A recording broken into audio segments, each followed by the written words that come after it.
Nous allons utiliser le Daf Nun dans Masachet Kiddushin. Nous reprenons à la Mishnah précédente, à la fin du Daf Mem Tet Amud Bet. Mishnah Almenat Shani Kohen, celui qui épouse une femme à condition qu'il soit Kohen, Venimsa Lévi. Et il se trouve que finalement il est Lévi. Lévi Venimsa Kohen, l'inverse. Il annonce qu'il est Lévi, finalement il est Kohen. Natin Venimsa Mamzem, Mamzem Venimsa Natin. Où il propose qu'il est Natin et finalement il est Mamzem. Mamzem Natin, ce sont deux psulim. Mamzer est un psul de Raïta pour celui qui provient d'une relation extra-conjugale ou une relation incestueuse. Et Natin, c'est un statut qui a été créé par Yoshua ben Nun, par David Ameler, pour certains convertis d'un peuple qui avait trompé Yoshua ben Nun. En tout cas, il dit qu'il est Natin, il est Mamzer ou l'inverse. Ça, on verra, c'est le même cas. Ben-Aïr, Venimsa Ben-Krach, Ben-Krach, Venimsa Ben-Aïr. Il annonce qu'il vient d'une petite ville, finalement il vient d'une grande ville. Il dit qu'il habite dans une grande ville, il vient d'une petite ville, ou l'inverse. Il dit que sa maison, il épouse une femme à condition que sa maison soit proche du merchatz, de l'endroit où on se lave, on se baigne, et finalement elle est loin, ou l'inverse. Il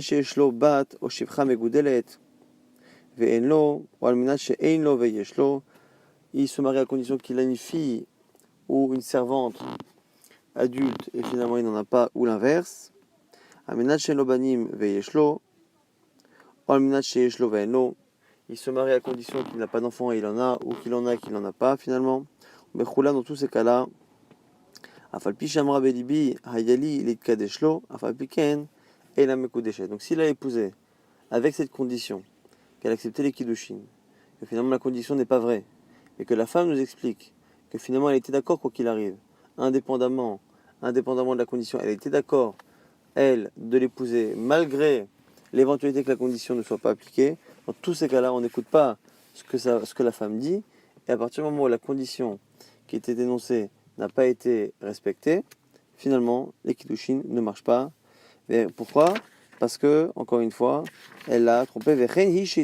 Et pareil, lorsque c'est l'inverse, et que c'est la femme qui a émis une condition au mariage par rapport à son statut à elle, par rapport à sa nature, et qu'il s'avère que cette condition est fausse, même si le mari après nous dit que dans tous les cas, lui était d'accord pour l'épouser indépendamment de la véracité des dires de la femme, finalement, les kiddushin ne sont pas bons. Et du coup, ça reprend un principe qui est Dvarim Shebalev, le fait que finalement, le fait que la femme ou l'homme ait pensé quelque chose mais ne l'ait pas exprimé, ne rentre pas en compte dans la halakha. Donc on rapporte une histoire similaire.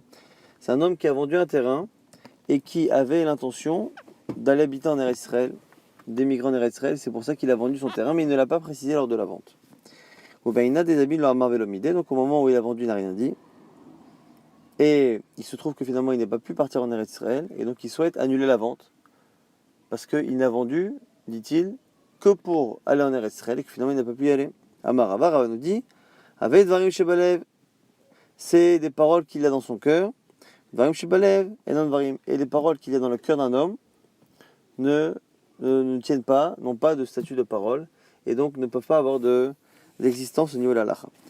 Moi pose la question, Menalel et Rava, d'où Rava connaît cette logique qu'il a utilisée dans cette histoire du bonhomme qui a acheté un terrain pour aller migrer en Israël. Mais d'où a-t-il appris cela, Rava, que lorsque on n'exprime pas une chose à l'oral, on ne peut pas en tenir compte dans la halakha. Menale la Rava, ha ilema mehaditnan, et l'Agmar propose plusieurs enseignements. Dès qu'il apprend cette Mishnah qui parle là-bas de Korbanot, Ekrivoto melamed shekofinoto ba'al kocho. On apprend de Ekrivoto au sujet du Korban qu'un homme qui ne veut pas donner son Korban pour expier sa faute, on le contraint à l'apporter jusqu'à ce qu'il soit d'accord et qu'à la fin il dise je veux, et il apporte son korban. Et on peut s'étonner à ce moment-là et dire que on a dit que comme c'est marqué qu'il faut qu'il veuille, d'un côté on peut le forcer, c'est-à-dire qu'on le veut, on le force à vouloir, mais on peut se poser une question, Ve'amai, pourquoi puisqu'on l'a contraint, il est tout à fait probable que cet homme qui, à l'oral, exprime la volonté du korban, dans le fond, au fond de son cœur, n'a pas envie de l'apporter, puisque finalement on l'a contraint. Et donc, là-bas, on a l'impression que finalement on ne tient pas compte de ce qu'il pense. Et donc on aurait la preuve, l'Agma propose de dire que peut-être que Rava apprend cette notion-là de cette halakha, puisqu'on voit que pour les korbanot, on peut forcer quelqu'un à apporter un korban, et on ne tient compte que du fait qu'il exprime une volonté de le faire, même s'il est tout à fait probable que dans le fond il n'ait pas envie, c'est sûrement de là que Rava a appris que Dvarim Shebalev et dans Dvarim, ça c'est la proposition de l'Agmara. L'Agmara oppose Vedilma Shanatam de Anan Saadeh Nichale Bekapara. L'Agmara dit que c'est différent. Pourquoi? Parce que là-bas, peut-être que c'est pas de là-bas qu'on apprend que les paroles du cœur ne sont pas importantes. Pourquoi? Parce qu'il est possible que là-bas les sages aient décidé que cet homme-là pouvait apporter un korban, non pas parce que c'est la parole qui prime sur le cœur, mais parce qu'on pense que puisque dans le fond, le korban c'est pour expier sa faute, et c'est pour sa propre expiation, on part du principe qu'un homme est dans le fond intéressé à apporter un korban. Il ne veut pas en apparence, mais une fois qu'on le force, dans le fond il est d'accord, et donc on n'a pas de réelle contradiction entre sa parole et ce qu'il ressent dans son cœur. Autre possibilité d'apprendre Dvarim Shebalev et Dvarim, et là, mais Seifa. Peut-être qu'on peut apprendre de la fin de cette même Mishnah, qui dit quoi? Que le fait de contraindre quelqu'un, on peut le faire à la fois pour divorcer une femme, et à la fois pour libérer un serviteur. On le contraint, on le force, jusqu'à ce qu'il libère cette femme du mariage, ou qu'il libère ce serviteur en certains cas, des liens justement avec son maître. Et là-bas, pareil, cet homme ne voulait pas divorcer cette femme, il ne voulait pas libérer ce serviteur. Et là, n'est-ce pas que c'est de là-bas qu'on apprend, qu'on ne tient pas compte de ce qu'il a dans le cœur, mais de ce qu'il dit à l'oral. L'Agma là aussi repousse. Là-bas, il se peut que ce ne soit pas parce qu'on tient compte de sa parole plus que de son cœur. Peut-être que là-bas aussi, on pense que dans le fond, il veut divorcer cette femme. Dans le fond, il veut libérer ce serviteur parce que les sages lui demandent et qu'une personne est profondément intéressée à écouter les paroles de Chachamim. Et là, Rav Yosef propose maintenant Meacha. Peut-être que Rava a appris de là-bas. Un Kadesh Taïcha, un homme qui épouse une femme et qui dit Kassavor Haïti chez Kohenet. Il épouse une femme, il ne demande rien. Et après, il dit moi je pensais qu'elle était Kohenet, qu'elle était fille de Kohen. Oh, d'arriver chez Lévia, finalement elle est Lévia. Lévia Menitza Kohenet ou l'inverse. Ania Vari Ashera, Ashera Ve'ania, où il dit qu'il pensait qu'elle était pauvre, finalement elle était riche. Il pensait qu'elle était riche, finalement elle est pauvre. Dans tous ces cas-là, mes coups d'échette. Mais puis chez l'Oïta, pourquoi nous dit la Mishnah? Parce qu'elle ne l'a pas trompé. Jamais il n'a émis la condition qu'il nous dit après. Et elle n'a jamais fait croire autre chose que la vérité. Et donc, on ne tient pas compte de ce qu'il nous dit après. Est-ce que ce ne serait pas là la preuve qu'on ne tient pas compte de ce qui est Dvarim Shebalev? De là, on aurait peut-être une preuve d'une Mishnah que Dvarim Shebalev et Dvarim. L'Agma repousse là aussi et dit Amarle, Abaye, Dimash Natam de l'Echumra. Là-bas, quand on dit qu'ils sont mariés, peut-être que c'est qu'une Chumra. C'est-à-dire qu'on ne peut pas les considérer comme étant libres. Et que la Chumra, on considère que le mariage est valide. Mais dire qu'on est certain qu'on ne tient pas compte de ce qu'il a dit, peut-être qu'on n'a pas de preuve de cette Mishnah. Il faudrait trouver un cas où la Mishnah dit que quelque chose est autorisé. En fonction de Dvarim Shebalev, à ce moment-là, on aurait la preuve dans une Mishnah. Et là, Amar Abaye Meacha. Là, Agma nous dit à ce moment-là, il nous dit de notre Mishnah. Dans notre Mishnah, on a dit que on a à chaque fois un homme qui a épousé une femme pour une condition, et à la fin, la condition s'est avérée ne pas être vraie, et même si la femme ou l'homme, en fonction de qui a émis la condition, nous dit après coup que finalement, il ne voulait pas, dans tous les cas, tenir compte de cette condition, et qu'il était d'accord pour se marier quoi qu'il arrive, on voit qu'on ne tient pas compte, et on est méquille, et on dit vous êtes libre, vous n'êtes pas marié. Mais Choulam, dans tous les cas, Falpi, chez Amra, Belibia, les Kadesh, Lo Afalpi, Ken, que la femme a dit que dans tous les cas, elle voulait se marier malgré tout. Et non, mais Kodesh n'est pas mariée, Vamai, Hakama Belibia. Et pourtant là, elle nous exprime ce qu'elle avait dans son cœur. On voit bien que, après coup, ce qui était dans le cœur de la femme à ce moment-là, on n'en tient pas compte. On n'en tient pas compte, même si maintenant, ça nous oblige à autoriser cette femme à se remarier avec un autre homme, et donc du coup à prendre un risque de l'envoi que Dvarim Shebalev et Dvarim. La Gemara repousse Dimashanatam de Kevan de Atnela Lav Kimina la Kraleletna. La Gemara dit attends, Dvarim Shebalev c'est encore autre chose. Là-bas il y a une condition qui a été émise clairement.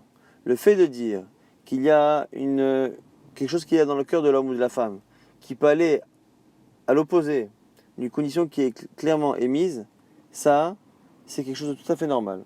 Tout à fait normal qu'à partir du moment où l'homme ou la femme a mis une condition, que l'autre a acquiescé par son silence, tout à fait normal que ce que la personne pense dans le cœur ne rentre pas en compte. Mais de là à appliquer le fait de ne pas tenir compte de ce que la personne pense, même dans un cas où il n'y a pas de conditions qui viennent s'opposer clairement à cela, comme dans l'exemple là-bas de la vente, la personne vend un terrain et ne précise pas pourquoi, mais que dans son cœur il avait une raison. Et ce qu'on n'en tient pas compte, on n'a pas encore de preuve. La Maria Baravin, Ovda va vers Rafrizda. Une histoire s'est passée devant Rafrizda. Rafrizda Beravuna. Et Rafrizda est parti voir Ravuna, ou Pashtua, Meha. Et ils ont trouvé la source de cette règle de là. Omen Ishlucho, Aveli Minachalon, O Minadruskema. Un homme qui dit à quelqu'un, va me chercher s'il te plaît l'argent qui est dans cet endroit, donc à côté de la fenêtre, à côté de Dluskema, c'est une sorte de sac de bourse dans lequel il y a de l'argent. Va chercher cet argent, il lui décrit exactement l'argent, l'endroit où se trouve l'argent qu'il souhaite avoir. Vehevilo lui apporte. Afalpi shamar balabait lo yali belibi ela alze, kevan shevilo mise balabait ma'al. On avait vu il y a quelques jours, quelques semaines, que lorsque on envoie quelqu'un faire une avéra, en général, ce n'est jamais celui qui envoie qui est fautif, c'est celui qui fait la faute. Sauf dans Me'ila, lorsqu'on envoie quelqu'un profaner, quelque chose qui est Ekdesh, celui qui envoie, c'est lui qui est Chayav. Et ici, on voit que c'est une personne qui a envoyé son ami aller chercher de l'argent. Cet argent-là, il est Ekdesh. Il est réservé pour le Beth Amikdash. Donc il n'a pas le droit d'en profiter. Lorsqu'il envoie quelqu'un prendre cet argent, c'est lui-même, celui qui envoie, c'est lui qui va finalement être chayav, être coupable. Mais il nous dit après coup qu'en fait, dans sa tête, il pensait à une autre somme d'argent. Il pensait à une autre somme d'argent qui était ailleurs. Donc il a exprimé le souhait d'avoir cet argent qui était Ekdesh, mais dans sa tête, il pensait à un autre argent. Et donc, même s'il a clairement dit à l'autre de lui apporter cet argent qui est Ekdesh, et donc de profaner ce Ekdesh, lui-même a pensé à autre chose. Et malgré tout, on voit qu'il est Hayav, c'est lui qui a été Moël, c'est lui qui a été mal, qui a donc abusé du Ekdesh. De là, on voit que Dvarim Shebalev, les paroles qu'il y a dans le cœur, et non Dvarim. Pourquoi Hakama Belibi, on voit bien qu'après il nous a exprimé le fond de sa pensée. Et là, Mishum Navrina Dvarim Shebalev, non Dvarim. L'Agmara essaye de repousser, Vedilma Shenatam, Delmipta Nafshe Mikorban Kaati. Peut-être que là-bas, pourquoi finalement il est Chayav? Parce que peut-être qu'on ne le croit pas, Vichlal. Et que peut-être qu'il n'a dit ça que pour éviter d'apporter un korban. L'Agma dit non, on ne peut pas dire cela. Pourquoi? Parce que Avalel et Meimar, Mezidava. Il avait une autre manière de dire que de se dédouaner du korban. Comment ne pas apporter un korban? Il aurait pu dire autre chose et dire je l'ai fait exprès. Quand on abuse du Ekdesh de manière involontaire, on apporte un korban. Lorsqu'on le fait de manière volontaire, on n'apporte pas de korban. L'Agma dit non, ça c'est pas possible. Il n'a pas cette possibilité parce que les gens n'osent pas dire quelque chose pareil.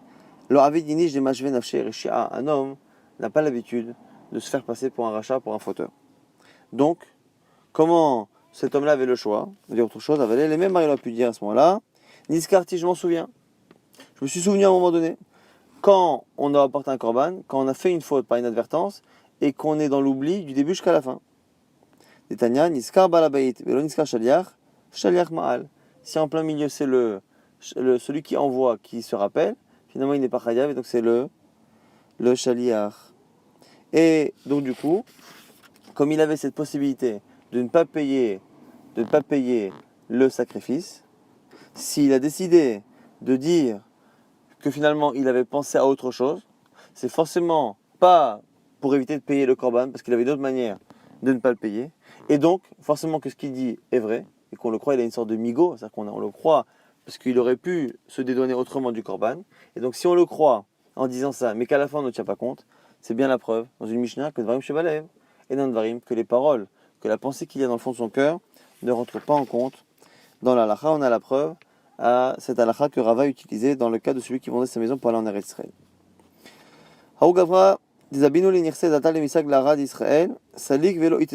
Maintenant, c'est un homme qui vend sa maison et clairement dans le but de faire sa aliyah en Eretz Israël. Et finalement, il est monté en Eretz Israël, mais là-bas, il n'a pas trouvé de quoi habiter. Et là, ici, on a deux versions de l'enseignement de Rava. Amar Rava, Kol Salik Adata le Meidahu, Mais Haloï Darle, lorsqu'un homme veut monter en Eretz Israël, il veut habiter en Eretz Israël. On ne peut pas vouloir être en Eretz Israël sans maison. Et donc, en disant je vends ma maison à condition de faire Maalia en Israël, ça veut dire à condition de faire Maalia et d'y trouver une maison. Et donc, comme il n'a pas trouvé de maison, la vente est annulée. Il y a des qui disent que Rava a dit autrement, et a dit exactement l'inverse. Que quoi? Il a émis la condition de partir en Eretz Israël, de monter en Eretz Israël, il y est monté. Maintenant, qu'il y habitait ou pas, c'est autre chose. Nous, ce qu'on regarde, c'est le fait qu'il soit monté en Eretz Israël comme ce qu'il a clairement prononcé. Il y est monté, ça ne nous regarde plus, la vente est bonne. Autre cas, à Ogavra, Zabinu l'Inirse Adata l'Emisak l'Eretz Israël, les Soflosalik. On a un homme qui a décidé de vendre sa maison et qui a émis la condition de monter en Eretz Israël et qui finalement, il n'y est pas monté. Et là, nous dit Ravashi à Maravashi, Ibae Salik. S'il voulait, il pouvait monter. Il a eu des difficultés, mais il n'a pas eu une impossibilité d'y aller.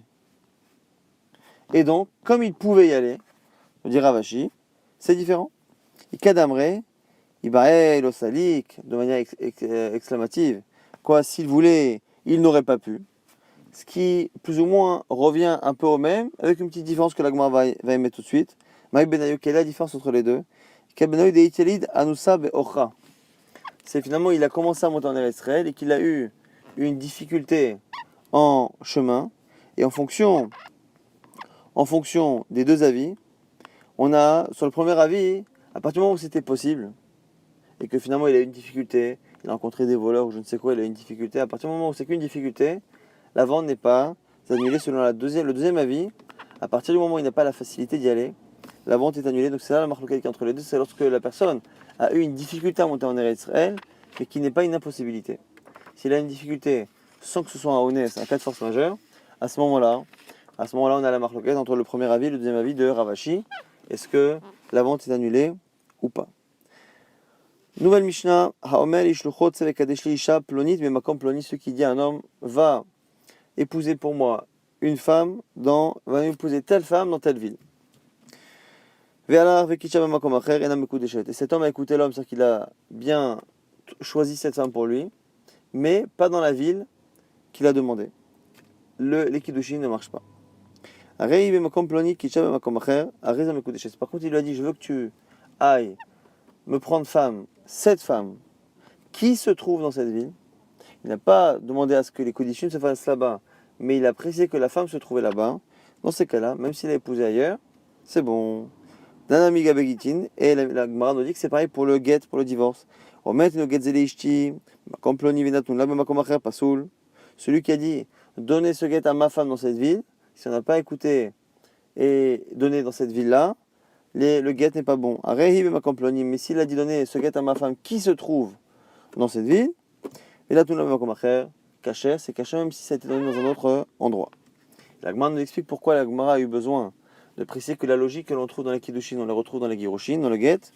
Au tzricha, on a besoin des deux. Pourquoi? Yash mainan gabe kiddushin. Car si je t'avais appris que dans kiddushin, que parfois l'endroit était important, j'aurais dit quoi? Makom, les courvets kaate, behayatra, rachamuli, velo, memalemile, et là-bas. Peut-être que dans les kiddushin c'est spécial. Comme la personne a des amis dans cette ville, il sait que les gens vont l'aimer et qu'ils ne vont pas dire du mal de lui à sa fiancée et à celle dont il veut épouser. Ou bayatra, ça nous dit, et que peut-être que dans l'autre ville, il ne le veut pas, parce qu'il y a des gens qui ne l'aiment pas, et peut-être qu'ils vont dire du mal de sa future femme et qu'elle ne va pas accepter les kiddushin. Aval gabegitin, peut-être que pour le guet, tu aurais pu penser que des chouki kaati, Emma Leirpatle, tu aurais pu penser que pour se séparer de sa femme, finalement, il s'en fiche que ça se fasse dans une ville où on l'aime ou on ne l'aime pas. Kamash Malan nous dit la Gemara encore une fois, que finalement, s'il a émis la condition, c'est important. Et Yash Menagiroshin, si j'avais appris que le cas de Get, tu aurais dit quoi? Bayatra Nichale, Yanivze, ou Bayatra Lo Nichale. Avalgabe Kiddushin, Emma Leirpatle, Tzricha. Puisque parfois, c'est honteux de divorcer une femme, peut-être que la personne ne veut pas que le get qui peut lui faire honte se fasse dans une ville X et pas dans une ville Y, ainsi de suite. Et donc du coup, on aurait pu penser qu'il n'y a que dans le get que le fait d'avoir prononcé une ville peut être une raison d'annuler la shlichut, mais pas pour les kiddushin, parce que là, il n'y a pas de honte, comme Hashman, que finalement, à la fois dans get, à la fois dans kiddushin, il y a une logique pour comprendre que la personne a voulu telle ville et non pas une autre. Nouvelle Mishnah, celui qui épouse une femme à condition qu'elle n'ait pas de vœu de nedarim, c'est-à-dire qu'elle n'a pas d'engagement vis-à-vis de Kadosh Baruch Hu, et imseu alea nedarim, et finalement, après l'avoir épousée, il se trouve qu'elle a, oui, des engagements vers Kadosh Baruch Hu, elle n'a mes coups d'échette, le mariage est annulé. Knasa Stam, s'il a épousé, Stam sans rien préciser. Mais on part du principe qu'un homme ne veut pas d'une femme qui est engagée fortement pour des choses, des interdits alimentaires ou de beauté. Il peut la divorcer sans lui donner la ktuba. On a la chôte de Masechet Ktubot, mais on voit qu'elle perd son droit à la ktuba puisque c'est une femme qui n'est pas intéressante pour un homme. S'il épouse une femme, à condition qu'elle n'ait pas de défaut physique, de certains défauts physiques. Et finalement, elle en a. Et la Mekudeshet, elle n'est pas mariée. Knasa Stam, s'il a épousé sans rien préciser, et Imse Ubamumim, Tetshel Bektuva. Si il l'épouse sans rien préciser, que finalement, il s'avère qu'elle a des moumim, des défauts physiques, à ce moment-là aussi, comme il y a une gêne, elle sera oui mariée, mais il n'aura pas de Ktuba à payer. Et on termine la Mishnah en disant que Kol HaMumim, Aposlim Bekohanim, Poslim Benashim, tous les défauts physiques qui rendent impropre à un Kohen au service divin au Beit HaMikdash sont les mêmes défauts qui font en sorte qu'une femme soit divorcée sans Ktuba si elle n'a pas prévenu son mari de ses défauts physiques. Et l'Agma nous explique pourquoi cette Mishnah, qu'on retrouve ici par rapport aux défauts, se retrouve à la fois dans Masechet Kiddushin et à la fois dans Masechet Ktubot, qui parle de l'obligation de payer la Ktuba ou pas. Nanami et Gabe Ktubot, on a écrit cette Mishnah aussi dans Ktubot, qui a Gavna la même chose. Pourquoi? Acha Kiddushin, Issaïchale, Kna Ktubot, Atu Kiddushin. Ici, l'essentiel de la Mishnah voulait parler de Kiddushin, quand est-ce que les Kiddushin marchent ou pas, en fonction que la condition a été émise ou pas. À la fois pour les défauts, à la fois pour les nedarim. Et du coup, au passage, on a parlé de Ktubot, que dans les cas où les Kiddushin sont bons, tout de même, l'homme est dispensé de payer la Ktuba s'il veut la divorcer. Et à Tam Ktubot, et là-bas dans Masechet Ktubot, on enseigne cette même Mishnah essentiellement pour apprendre les obligations ou pas de la Ktuba. Et du coup, Tna Kiddushin, à tout Ktubot, on a été obligé là-bas, du coup, d'enseigner en même temps dès la chôte de Kiddushin, quand est-ce que les Kiddushin marchent ou ne marchent pas, et que justement, lorsque il n'y a pas une Ktuba, il n'y a pas de dispense de Ktuba, c'est parce que Birchla, il n'y a pas de Kiddushin. Donc c'est pour ça que cette Mishnah se retrouve à la fois dans Kiddushin, à la fois dans Masechet Ktubot. Nouvelle Mishnah, Amekadesh Tenashim, Beshaï Pruta, celui qui épouse deux femmes avec une seule Pruta, alors que normalement c'est une Pruta par femme. Ou Ishachad Pron Beshaï Pruta, ou qu'il épouse une femme avec moins qu'une Pruta. Afalpi, Sheshalach Sivlonot, Lachamikan, même si après coup il a envoyé des cadeaux à cette femme, et la Mekudeshet, on ne considère pas qu'elle est mariée. Mechamat Kiddushim Rishonim Shalach, parce qu'on part du principe que même si avec les cadeaux qu'il lui envoie il y a une pruta, on part du principe qu'il pense avoir fait des Kiddushin avec la première somme d'argent qu'il lui a donnée qui a fait à une pruta, et après il ne fait que lui donner des cadeaux en tant que femme mariée avec cette pruta, c'est moins qu'une pruta, et donc finalement elle n'a jamais été mariée ni avec le moins d'une pruta, ni avec les cadeaux qui ont été envoyés pour autre chose que pour la mariée, et qui ont été envoyés comme des cadeaux post-mariage. Ren Katan chez Kidesh, et nous dit la Mishnah, pareil pour un mineur qui a fait des Kiddushin, les Kiddushin d'un mineur n'ont pas de valeur. Si après avoir grandi, après être devenu majeur, après 13 ans, il envoie des cadeaux, ça n'est pas considéré comme étant des Kiddushin, puisqu'on part du principe qu'il a donné Mechama Kiddushin Rishonim. La Gemara nous dit Utsricha. Et on a besoin de tous les cas qui sont marqués dans la Mishnah. Pourquoi?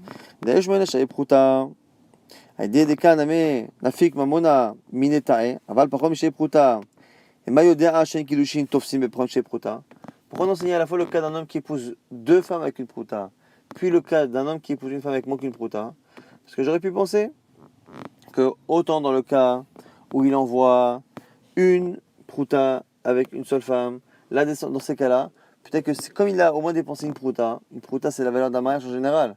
Même si ici il y a deux femmes, donc personne n'a reçu une pruta. Comme il a dépensé une pruta, peut-être que c'est que dans ce cas-là où il pense que le mariage est bon, et donc que les cadeaux d'après sont des cadeaux à ses yeux qui sont post-mariage, et donc qui ne rattrapent pas le mariage non valide. Mais peut-être que lorsqu'il donne moins d'une pruta à une femme, peut-être qu'il sait tout de suite que ça ne marche pas, et que peut-être que sa kavana, son intention dans les cadeaux qu'il a envoyés après, était justement de refaire des kiddushin, kamash malin que non. Que même s'il a envoyé moins d'une prouta à une seule femme, il pense que ça marche. Et du coup, il envoie des cadeaux post-mariage. Kamishada Sivlonot, Anate, Kiddushin, Kamishada. Yashmelan, Anetarte. Ici, je t'ai renseigné ces deux cas, et pas le cas du Katan. J'aurais dû comme Ishum, Deben, Prouta, les paroles Michel, Prouta, Lokim, Lolinche. J'aurais pu penser parce que finalement, peut-être que l'alakha d'épouser une femme avec une prouta ou avec moins d'une prouta, peut-être que cette alakha n'est pas si connue que cela. Mais un mineur, quelqu'un de moins de 13 ans, qui épouse une femme, Katan, Shekide, Shekolodem, Shen, Kiddushin, Katan, Kloum, peut-être que tout le monde sait qu'un enfant ne peut pas faire des Kiddushin. Et donc, il y aurait lieu de croire que ce qu'il envoie après ses 13 ans sont un rattrapage de Kiddushin que tout le monde sait être invalide. Et ma quelqu'un Shadam Sivlon dans des Kiddushin, comme tu aurais pu penser qu'il envoie pour des Kiddushin, comme finalement que non, que ni lorsqu'il a épousé deux femmes avec une prouta, ni lorsqu'il a épousé une seule femme avec moins d'une prouta, ni lorsqu'il a épousé une femme en étant mineur, on ne craint jamais que les Sivlonotes qui viennent après avec une valeur et à un âge où l'homme peut épouser, on ne craint pas qu'ils soient envoyés en tant que Kiddushin, de rattrapage, mais simplement en tant que cadeau post-Kiddushin, et donc il n'y a toujours pas de mariage valide, cette femme est totalement célibataire. Là-dessus, l'Agma nous dit, Itmar, on nous dit que Ravuna, Amar, Rosheshin les Sivlonotes, qu'on craint les Sivlonotes. On craint, dans ce cas-là, on envoie des cadeaux à sa femme ou sa fiancée, on craint que ça ait une valeur de Kiddushin. Vechen Amar Rabba, Rabba disait pareil, Rosheshin les Sivlonotes, qu'on craint que les cadeaux envoyés à sa fiancée ou à sa femme servent de Kiddushin. L'Agma, c'est ton Amar Rabba, Motvina Nash Martin, on a une objection avec la Mishnah Fal, Pichichel Sivlonot la Chamikan, et la Mekudeshet, on a vu dans notre cas, que lorsqu'il a fait des Kiddushin mauvais et qu'après il envoie des cadeaux, on ne craint pas que ces cadeaux fassent office de Kiddushin. Amalé Abaye répond, Attends qu'il est katané, Ta'ama, là-bas c'est marqué la raison dans la Mishnah. Pourquoi chez Mechama Kiddushin Rishonim Shalach? Parce que comme il a envoyé ces cadeaux après des Kiddushin qu'il pense lui être caché, soit parce qu'il y a eu moins d'une prouta mais il ne savait pas, soit parce qu'il était katan mais il ne savait pas que c'était pas bon, c'est parce que là-bas il y a eu des Kiddushin ou des pseudo-Kiddushin qui ont été faits, qu'on ne craint pas après que les cadeaux et cette kavana. Mais lorsqu'on a affaire à un jeune homme et une jeune fille qui sont en chilour, qui sont les deux en fiançailles, et qu'il envoie des cadeaux, il n'y a pas de raison de croire que ce mari pense que sa femme est déjà sa femme, et donc ce cadeau-là qu'il envoie, on peut très bien penser qu'il y a lieu de craindre qu'il les envoie pour épouser cette femme. Kademre, Ramaina qui dit que la discussion a été inverse entre Rabba et Abaye, que c'est Rabba qui a dit Mena Minala, qu'il est katanet Ta'ama, Mechama Kiddushin Rishonim Shalach, Achaodetae, Habe Alma Abu Kiddushin. Au contraire, que Rabba, il n'a pas objecté à ce qu'il a dit. Au contraire, il a prouvé ce qu'il a dit. D'où je sais, mon Rabba, que on craint que lorsqu'on envoie un cadeau entre un jeune homme et une jeune fille qui sont fiancés, que ce soit les Kiddushin, c'est parce que dans notre Mishnah, c'est marqué clairement que pourquoi on ne craint pas que ces cadeaux soient un mariage, c'est parce l'homme croit qu'il a déjà fait le mariage. De là, on voit que si il ne pense pas l'avoir déjà marié avant, comme dans le cas de Shidduchim ou de fiançailles, on a lieu de craindre que ces cadeaux-là soient des Kiddushin. Et Abaye repousse en disant l'homme Ibaya Kama, l'homme Ibaya Baalma, le Nachit, le Torah de Kiddushin Klal, la Filou Achad et Nachit, le Torah de Kiddushin, et Ma'avu Kiddushin, Kamash Malan. Abaye repousse et dit non. Dans cette version, c'est Abaye qui repousse et qui dit non, au contraire. Non seulement on ne craint pas que les Sivlonotes, que les cadeaux soient finalement des Kiddushin quand il n'y a jamais eu de Kiddushin entre eux, mais même lorsqu'il a clairement montré l'intention de l'épouser en lui disant des Kiddushin qui n'étaient pas bons, on ne craint pas non plus que le cadeau soit des Kiddushin. Et donc finalement, selon Abaye, le cas de notre Mishnah est un plus grand chidouche. On aurait pu penser là-bas que comme il a déjà montré qu'il voulait l'épouser, il y a plus lieu de craindre le fait de dire qu'on ne craint pas dans ce cas-là, a fortiori dans le cas où ils ne sont que fiancés, où ils ne sont qu'en shidour, qu'en préparation de mariage. L'agma maintenant pose la question, alachiquement, maïa vers Allah. Alors qu'est-ce qu'on fait alachiquement? Amarafa, par on nous dit, batra dem kache vadam sable chayshinan. Dans les villes dans lesquelles on fait d'abord les kiddushin, et après on envoie les cadeaux, on craint que les cadeaux soient des kiddushin. Et par contre, mais sablé vadam et kache, lorsqu'on envoie des cadeaux habituellement avant le mariage, à ce moment-là, le chayshinan, on ne craint pas parce que c'est l'habitude d'envoyer avant le mariage. Lorsque les cadeaux sont toujours successifs au mariage, on craint que parmi ces cadeaux, il y en ait un qui fasse office de cadeau de mariage. Mais Kaché, Vadam, Savle, Pshita, Agmadi, mais c'est évident.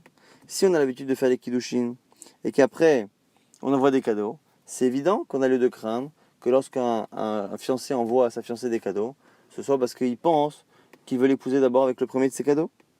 Non, c'est pas évident. Parce qu'en fait, finalement, on parle de cas particuliers où la majorité épouse les femmes et après donne des cadeaux, et une minorité d'abord fait les cadeaux et après épouse les femmes. Donc on parle d'un cas où dans la majorité des cas de la ville, la majorité des hommes épousent et après donnent des cadeaux. Qu'est-ce que tu aurais pu penser? Nichush limiruta, qu'on tienne compte finalement de la minorité, Kamash Malan, qu'on n'en tient pas compte et qu'on tient compte simplement de la majorité. C'est ce qu'on apprend finalement de cet enseignement. Bahamine, maintenant, nouvelle question. Ravacha, Barav Yehuda Merava, c'est Ravacha qui pose la question à Rava. Urzak shtar ktuva bashuk mahu. On retrouve dans la rue, dans la main d'un homme, un shtar, un document de ktuba pour une femme. Est-ce que l'on craint du coup que cette femme-là soit sa femme, soit mariée, qu'on l'interdise de se marier avec un autre homme, même si on n'a jamais entendu par ailleurs quelle était sa femme? Amalé, il lui répond, est-ce que Rava dit que c'est suffisant de tenir compte d'un document comme ça qui se promène dans la rue pour dire finalement que cette femme est mariée? C'est pas suffisant, on ne tient pas compte. On ne tient pas compte de ce shtar-là. Maya l'agma pose une question, finalement, alachiquement, qu'est-ce que l'on fait? L'agma nous dit, Amarav Ashir, Rav Ashir nous dit, Batradim Kache Vadar, Kadve Ktuva, dans les pays dans lesquels on a l'habitude de faire d'abord les kiddushin.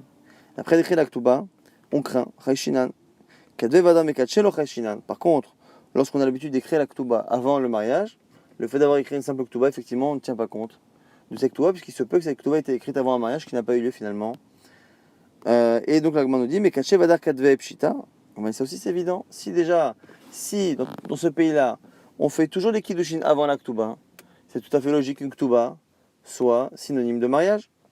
Là maintenant l'autre là aussi, il y avait une nuance. Pourquoi? L'autre de l'oshriach safra, parce que c'est pas fréquent de trouver des sofrim, de trouver des gens pour écrire une Ktuba. Et donc tu aurais pu penser que comme c'est pas fréquent, certaines personnes font écrire la Ktuba en avance lorsqu'ils ont le sofer sous la main avant le mariage, et donc on aurait pu penser qu'on craint cette éventualité. Donc, du coup, il a trouvé le sofer sous la main, il lui a fait écrire avant le mariage, et on tient compte de cette éventualité, qu'on ne tient pas compte de cela, et qu'on va selon la majorité. Nouvelle Mishnah, Mekadesh Isha Obita, Oisha Bachota Ka'achat, celui qui épouse une femme et sa fille, ou une femme et sa sœur en même temps. Einan Mekudashot, elles ne sont pas mariés. Ou Maaseh, et une histoire qui s'est passée, Bechamesh Nashim, avec 5 femmes, ou Be'esh Tachayot, dont 2 sœurs, Veliket Adam Echad Kalkala Shel Te'enim, Shel Lahen Aita, Shel Shve'it Aita, il a pris un panier de dattes qui appartenait au préalable à ces femmes, et qu'elles avaient rendu Efker parce que c'était l'année de la Shve'it, de la Shemitah, et elles s'étaient expropriées de ce panier de dattes, de figues, je veux dire, et du coup il les a épousées avec. Vous êtes toutes mariées à moi avec ce qu'il y a dans ce panier. Et une d'entre elles a pris pour les autres. Et les Chachamim m'ont dit que on craint pour les 3, mais les 2 sœurs ne sont pas mariées de manière certaine, encore une fois, parce que on ne peut pas épouser 2 sœurs en même temps. La Gemara dit, d'où sait-on qu'on ne peut pas épouser 2 sœurs en même temps? Alors le fait de ne pas épouser une sœur après l'autre, on le sait, la Torah nous dit que celui qui est marié avec une sœur ne peut pas épouser l'autre sœur. Celui qui épouse une femme ne peut pas épouser après sa fille ou sa mère.